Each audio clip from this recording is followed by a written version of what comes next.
Certes, vous entendrez parler de l'Union africaine. Oui, elle existe.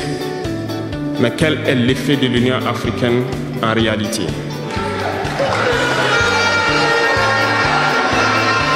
Nous ne pourrons pas parler d'intégration dans le thème et ne pas parler de l'Union africaine.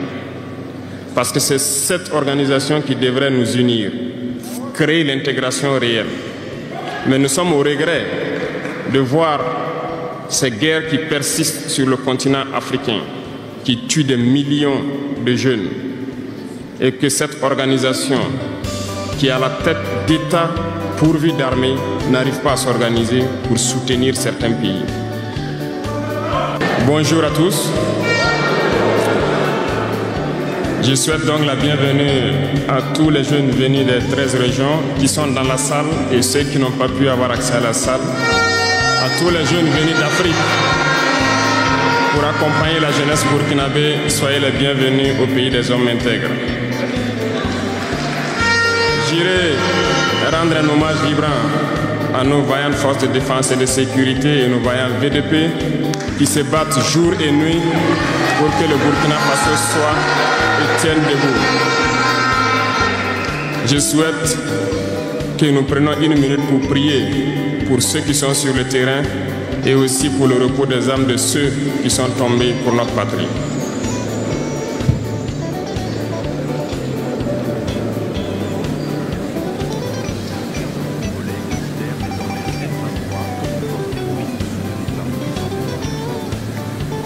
Je vous remercie.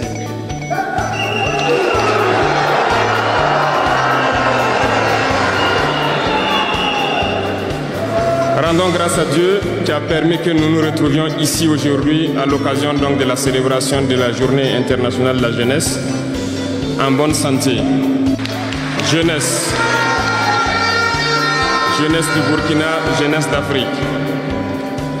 La jeunesse, cette phase de la vie où l'on a assez de force, assez d'énergie. La jeunesse, c'est l'époque où on n'a pas assez de temps. Nous devons profiter du temps qui nous est donné, utiliser l'énergie nécessaire pour atteindre nos objectifs, pour changer le monde, changer notre monde, changer le monde des autres, positivement. Les enfants souhaitent grandir pour être jeunes. Les personnes âgées souhaitent redevenir jeunes. Tout le monde veut être jeune. La jeunesse est une bénédiction. Alors profitez de la jeunesse pour faire œuvre utile. Voilà pourquoi quand je vois dans le thème choisi, les deux premiers mots nous interpellent. Intégration, sécurité. L'Afrique fait face à de nombreux défis. Et on doit se poser des questions. La jeunesse est-elle un atout ou un handicap pour le développement des nations? La réponse est simple et sans équivoque. Et vous la savez. Les pays développés ont pour la plupart une population vieillissante. Et actuellement, beaucoup de pays ont lancé des programmes pour rajeunir leur population. L'Afrique a cette chance d'avoir une population très jeune. Mais pourquoi l'Afrique n'est-elle pas développée? Nous devrions donc nous pencher sur la question de comprendre pourquoi l'Afrique a une population jeune et qu'elle n'est pas développée. Et que les pays qui se disent développés cherchent donc à rajeunir leur population. Il faut que nous arrivions donc à transformer notre jeunesse en un véritable atout et un moteur de développement pour notre continent. Et pour ce faire, nous avons besoin d'intégration, nous avons besoin de sécurité, de développement, nous avons besoin de nous unir. Certes, vous entendrez parler de l'Union africaine. Oui, elle existe. Mais quel est l'effet de l'Union africaine en réalité?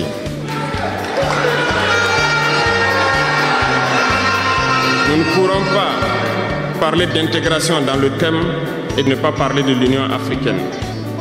Parce que c'est cette organisation qui devrait nous unir, créer l'intégration réelle. Mais nous sommes au regret de voir ces guerres qui persistent sur le continent africain, qui tuent des millions de jeunes, et que cette organisation, qui est à la tête d'États pourvus d'armées, n'arrive pas à s'organiser pour soutenir certains pays. L'union n'est pas juste un mot. L'union, c'est un symbole.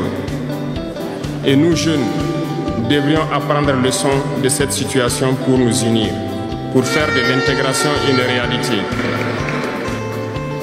J'ai été désagréablement surpris lorsque l'Éthiopie, qui abrite donc le siège de l'Union africaine, vivait un conflit. Et quand j'ai vu le Premier ministre se mettre en treillis et annoncer fermer l'université à Addis Abeba pour faire face à la menace, je n'ai pas vu l'action de l'Union africaine pour protéger ces sièges. Les États occidentaux, pour la plupart, voyaient Addis Abeba tomber, ont plié bagages et partir. L'Éthiopie s'est battue, a trouvé une solution interne et vit plus ou moins en paix aujourd'hui. Les enfants du Congo meurent depuis des années. Plusieurs autres conflits, tels au Soudan, existent sur le continent. Nous aurions aimé voir l'Union africaine générer les forces et toutes les stratégies nécessaires pour soutenir ces États pour qu'ils puissent retrouver la paix. Depuis près de 10 ans, le Sahel est le théâtre du terrorisme international. Mais nous ne voyons aucun soutien de ces organisations pour trouver une solution à ce problème.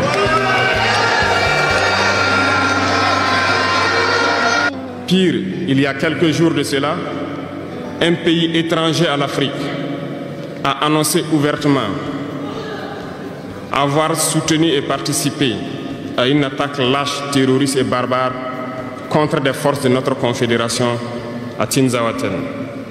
L'Union africaine n'a pipé aucun mot pour condamner cette ingérence d'un État extérieur à l'Afrique dans les affaires internes de nos États. Je souhaiterais qu'ils l'entendent et qu'ils sortent donc de leur silence et poser des actes pour que la jeunesse puisse croire en l'Union africaine. Il nous faut nous unir et la seule manière de s'unir, c'est de se parler, de se comprendre et de pouvoir donc asseoir les bases de cette unité-là. Il y a 3 mots, 3 grands vices qu'il faut bannir de nos comportements et de notre vie. Je parle de la lâcheté, la traîtrise et l'incompétence.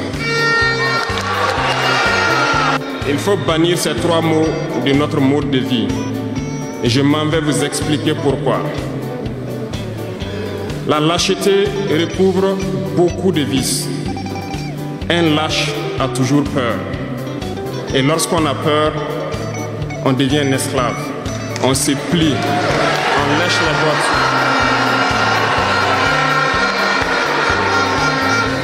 Nos ancêtres n'ont pas été lâches. Et si nous sommes lâches, nos enfants vont nous poser des questions. Imaginez qu'au Burkina, nous refusions de nous battre et nous acceptons de nous soumettre, de vivre l'esclavage. Demain, nos enfants grandiront. Ils se poseront des questions. Nos parents ont-ils été des lâches pour nous laisser dans l'esclavage? Que nous soyons vivants ou morts, nous allons le ressentir. Le lâche a peur. Et les impérialistes ont compris, ils essaient de faire peur aux leaders pour que vous soyez des lâches. Parce que quand vous êtes un lâche, tous les autres vices peuvent naître. On fait tout pour que nous ayons peur. Ils viennent dans nos palais, ils nous menacent directement ou des menaces voilées. Bien sûr, nous répondons comme il le faut. Ils prennent chaque fois des exemples. Ils nous diront, vous savez, Thomas Sankara a essayé de faire comme ça, mais il est où? Il est mort. Le président haïtien, il a essayé de faire comme ça, il est où? Il est mort. Kadhafi a essayé comme ça, il est où? Il est mort. Voilà des propos qu'on nous tient de manière voilée pour nous faire peur. Et puis, nous voyons aussi souvent certains jeunes essayer d'emboîter le pas d'une autre manière. On peut les entendre dire telle personne a régné ainsi, il est à la CPI. Telle personne a régné ainsi, il est en prison. Tout ça pour essayer de nous faire peur, pour qu'on devienne des lâches. Mais je pense qu'ils n'ont pas compris quelque chose. Quand nous disons la patrie ou la mort, nous vaincrons, ce n'est pas qu'une phrase. Ça a tout son sens. Nous n'avons pas peur et nous n'aurons jamais peur. Nous continuerons notre lutte.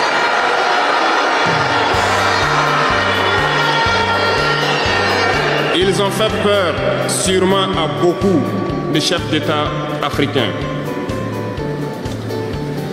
Vous voyez, souvent quand on s'exprime ou lorsqu'on a l'occasion d'être dans certaines situations à l'extérieur, nous tenons souvent des propos pour interpeller les chefs d'État africains pour qu'on se réveille, prendre soin de notre jeunesse pour pouvoir amorcer notre développement réel.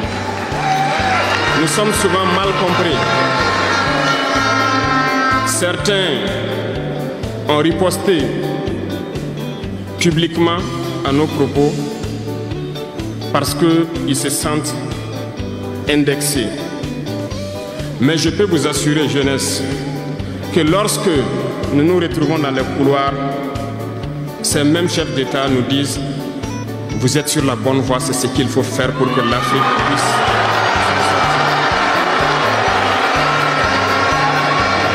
Alors, nous leur posons des questions à savoir pourquoi vous ne faites pas comme nous, pourquoi vous ne nous accompagnez pas. Certains nous disent qu'ils ont les mains liées, certains nous disent qu'ils ne peuvent pas. Chers aînés, chefs d'État africains, du haut de cette tribune, donc, je souhaiterais dire que les peuples africains sont les peuples les plus pacifiques. Lorsque vous reconnaissez un tort, il faut le dire au peuple. Que nous n'ayons pas peur demain de sortir et dire au peuple, nous nous excusons, nous avons été compromis, nous avons des biens mal acquis, on nous a compromis par plusieurs choses et que nous demandons pardon et nous revenons sur la bonne voie.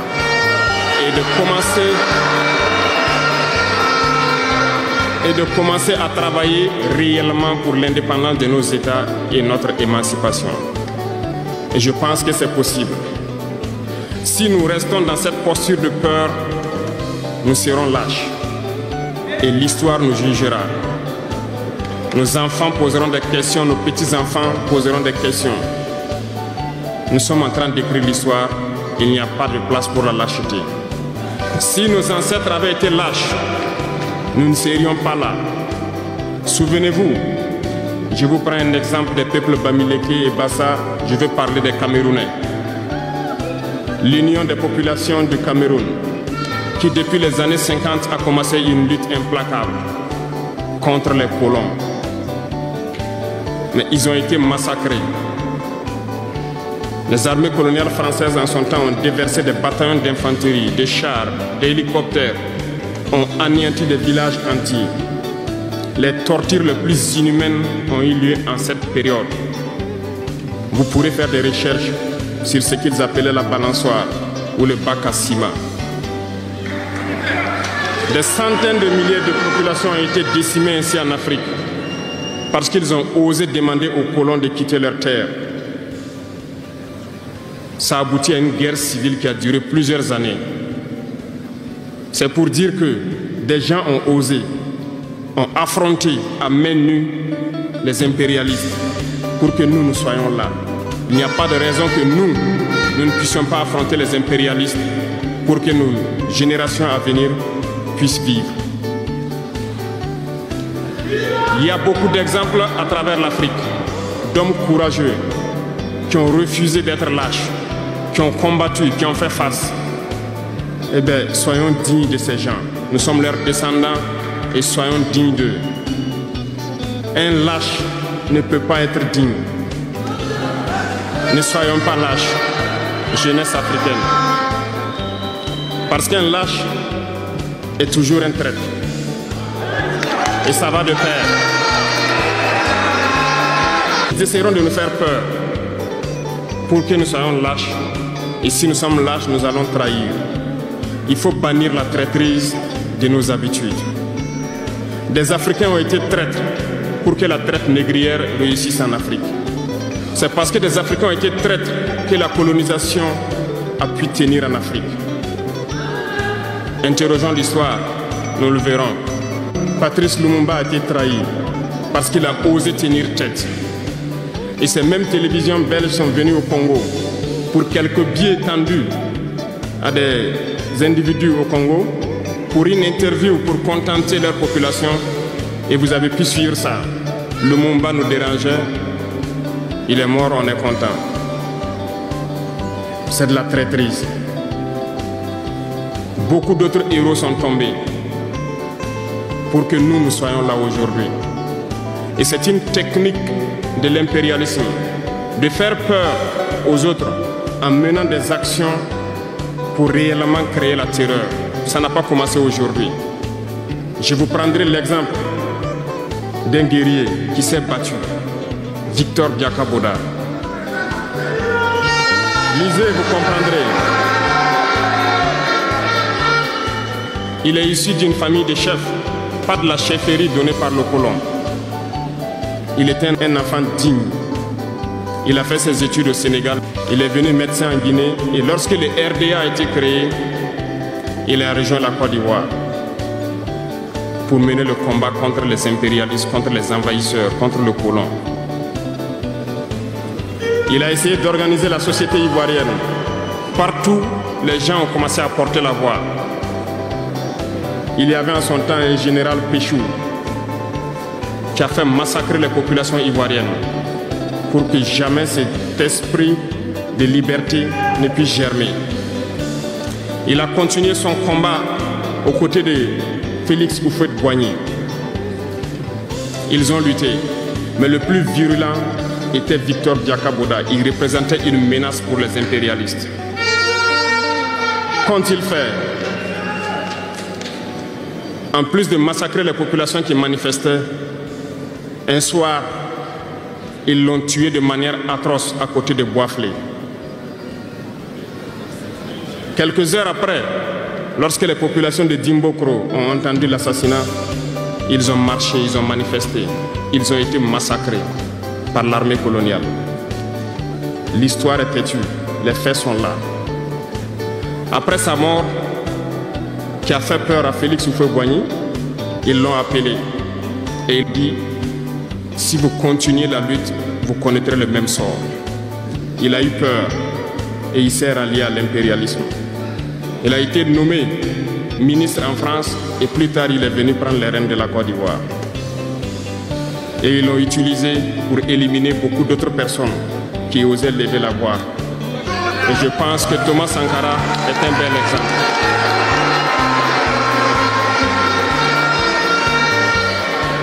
Si vous avez peur, vous serez lâche et vous serez traître. N'ayez jamais peur. La lutte doit continuer. Il y a beaucoup d'autres exemples à travers le monde. Et il y a ce phénomène qu'ils ont aussi utilisé depuis belle lurette et qu'ils continuent d'utiliser. Voyez-vous, certains individus, par exemple, se sont retrouvés dans d'autres pays et créé soi-disant un gouvernement parallèle au gouvernement du Mali. Vous avez entendu cette histoire. Ce n'est qu'une technique qui a existé dans le temps. Je vais vous prendre l'exemple de Ahmed Chalabi, l'Irak. Ce professeur de mathématiques qui a même été dans le gouvernement irakien a été récupéré par les impérialistes et il a formé ce semblant de gouvernement parallèle à l'Irak aux États-Unis.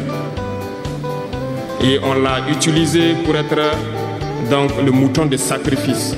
Parce que c'est à lui qu'on a dit de prononcer publiquement que Saddam Hussein développait des armes de destruction massive. Et il l'a fait. Ils l'ont utilisé. Et cet alibi a été utilisé pour tuer des millions d'enfants en Irak et détruire l'Irak. Et vous savez quel a été le sort de Chalabi? Un soir, après une interview, dans l'interview, il disait même qu'il sait que la CIA est sur son dos.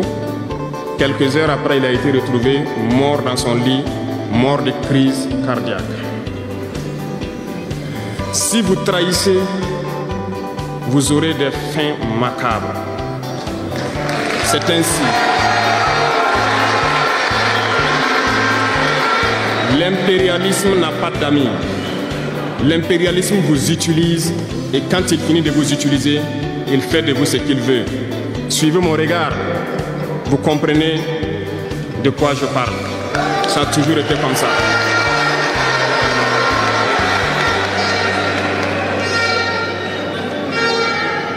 Le troisième vice, c'est l'incompétence. L'incompétence est un phénomène très dangereux qu'ils ont utilisé pour détruire la société africaine. Dans nos administrations, il y a beaucoup d'incompétence. Reconnaissons-le. Les incompétents ont beaucoup de place à côté de l'impérialisme. Parce que les incompétents peuvent plomber le développement d'un pays.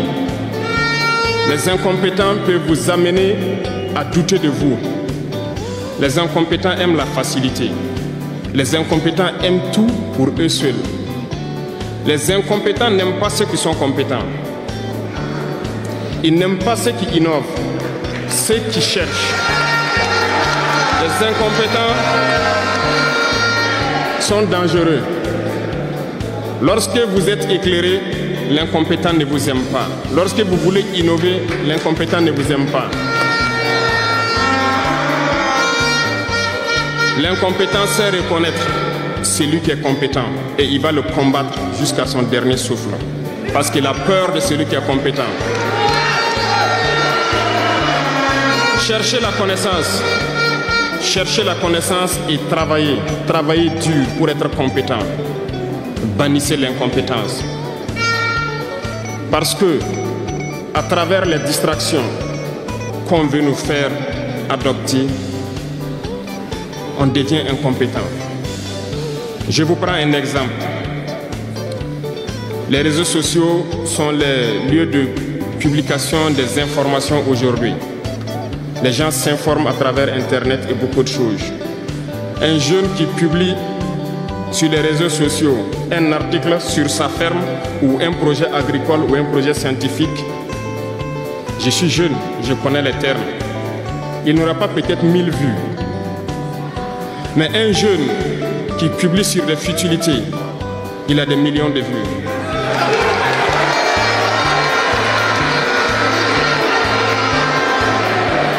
Justement, on veut vous faire perdre du temps dans les futilités. Prenez conscience. Intéressons-nous au travail et cherchons la connaissance.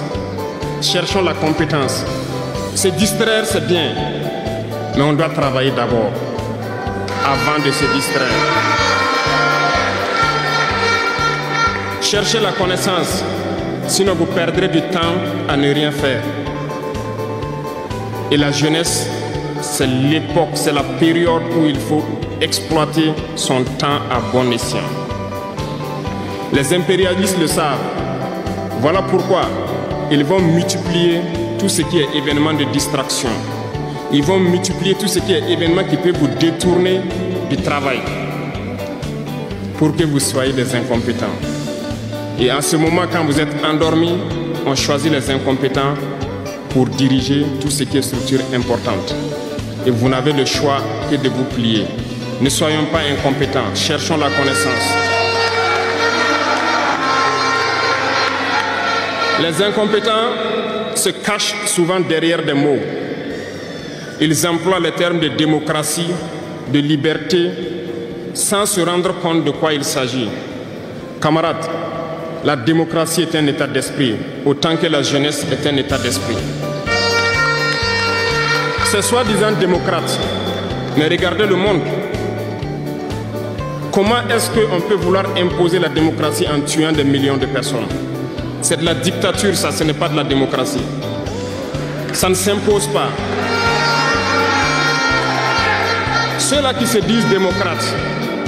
Mais regardez, nous avons vu des scènes où on a empêché des gens de rentrer dans des assemblées. On a vu des scènes où des forces ont débarqué dans des assemblées pour obliger les députés à prendre des textes. On a vu des scènes plus terribles que ça, où les gens tuent leurs manifestants. Mais eux, ils s'appellent démocrates et nous, on nous appelle donc des putschistes. Si c'est ça la démocratie, je répète, nous ne voulons pas de cette démocratie.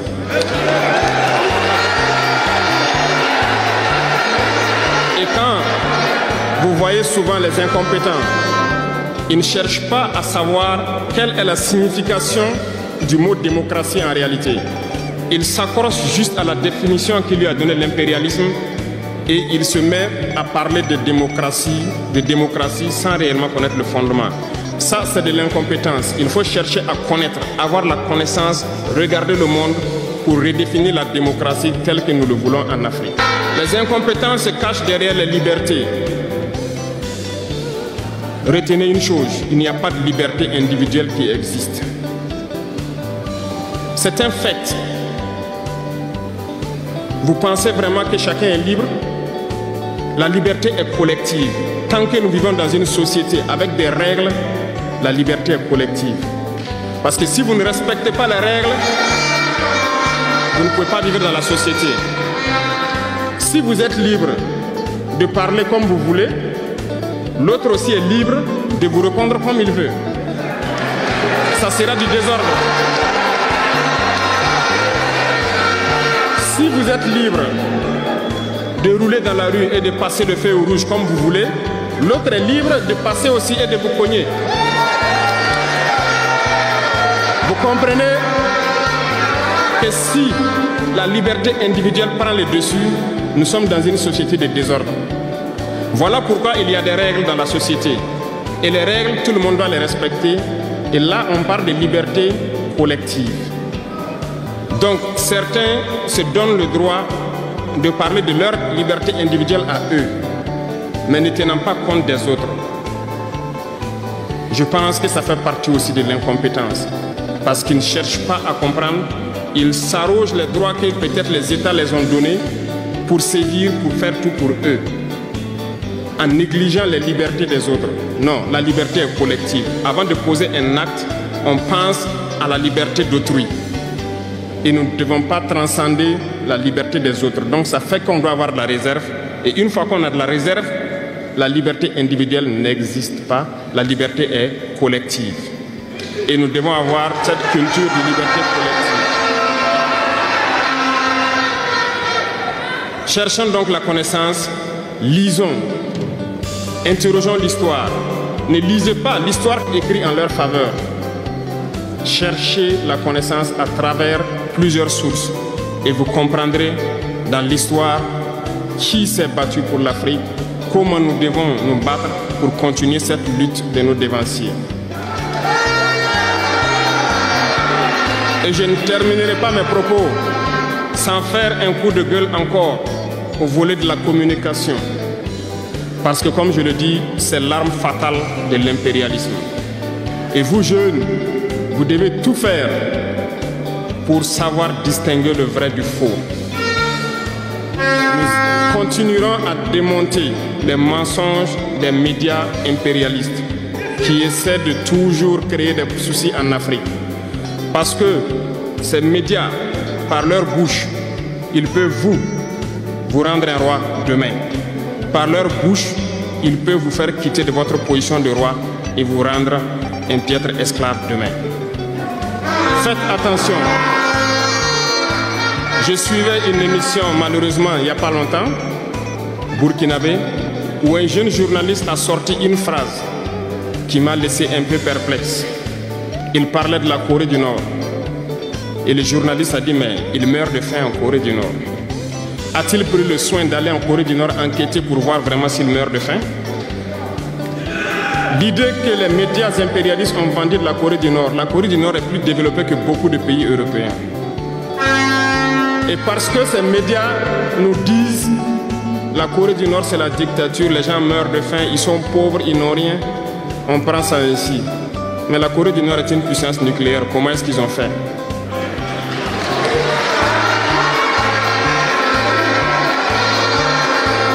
Faisons attention à la communication. Il ne faut pas suivre de manière aveugle ces médias menteurs qui ne cherchent qu'à diviser l'Afrique. C'est logique, ils se battent pour les intérêts de leur peuple.